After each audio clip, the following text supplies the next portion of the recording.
Welcome to a new edition of the Neon Jazz interview series with a friend of the show, the great Yonkers and New York-based alto saxophonist and composer, Vinnie Riccitelli. He's in his 90s and still putting out great music of his past, what I consider essential, timeless, and necessary now. I just got a new CD in the mail, and I had to give him a hearty thanks. Have a listen. Hey, Vinny. Yeah, Joe Domino, how are you? Hey, I'm good. Hey, thanks for the CD. I love it. I sent you a copy of the Burn copy quite a while ago, right? Yeah, you did, but it's just so good to see it in full color. And I love Octopus, man. That's like one of my favorite tracks. Yeah, Opus, Octet Opus. Yes, exactly. So how's everything going? Well, I'm not feeling as good as I was 6 months ago. I'm hard getting around. I walk with a walker, and it's laborious, you know. I gotcha. Yeah, I understand. Let me turn this sound off so I can hear you. Yeah, you bet. Have you been playing some of my stuff a little bit? Oh, yeah. I actually featured you probably a few weeks after I got that copy. I put Octopus on the show, and yeah, I mean, everybody loves it. I mean, your sound is it's so good and so refreshing. So, yeah, it's gone over very well. You know, do you happen to know Russ Kassoff? I know the name. The piano player, yeah. He's got a show on Saturday morning from Fairleigh Dickinson. It's a radio show, but you get it on the tablet. And he played all my stuff, one a week, for about 25 weeks in a row.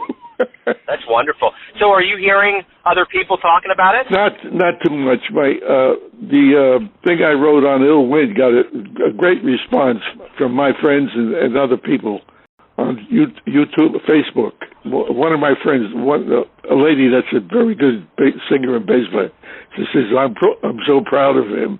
That almost made me cry. That happened to be Richie Iacona and Madeline Cole. Do you happen to know those names? Yeah, I do. Yeah. Yeah, Richie, yeah. They have some albums out of the Bad Little Big Band and other stuff.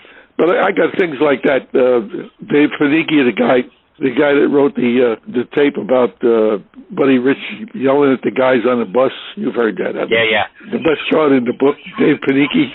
He didn't call, but he texted whatever they do from Australia. That's where he's from, you know.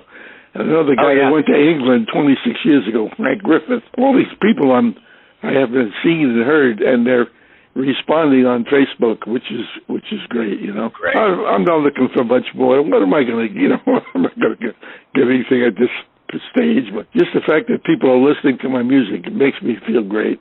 I think the thing that I love about what you do and who you are is that you have a legacy, and you're one of those guys. There's a guy that was in Kansas City. I'm trying to remember his name, but he didn't have that many albums, but they're iconic, and people remember it, and it reverberates through the world of jazz. So just know that. I know on my show, and as you're talking about others, I mean, your sound is almost a timeless. It's like a time capsule, but there's a timelessness to it, and I think it just really hits that perfect jazz nerve for people. Yeah, Joe, I've told you this before. I'm trying to remind you. The 6 things that are on that thing I just sent you were written 50 years ago. Yeah, right. But it works today. I mean, it's like the sound is... I'm not saying I was ahead of my time, but certain music, like, I'm not comparing myself to Beethoven and Mozart, but their music is timeless.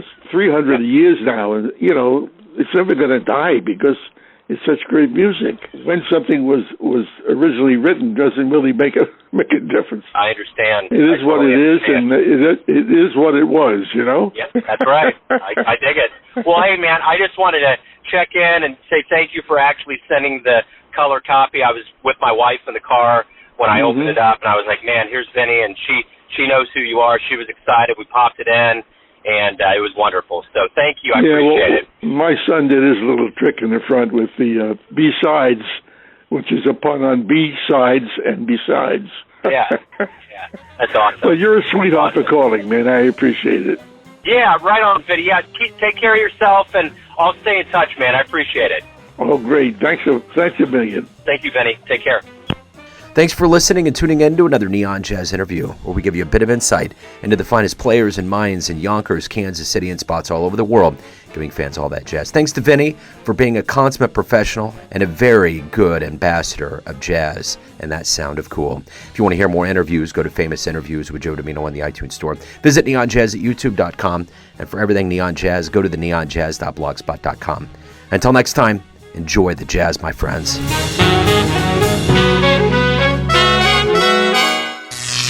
Neon Jazz.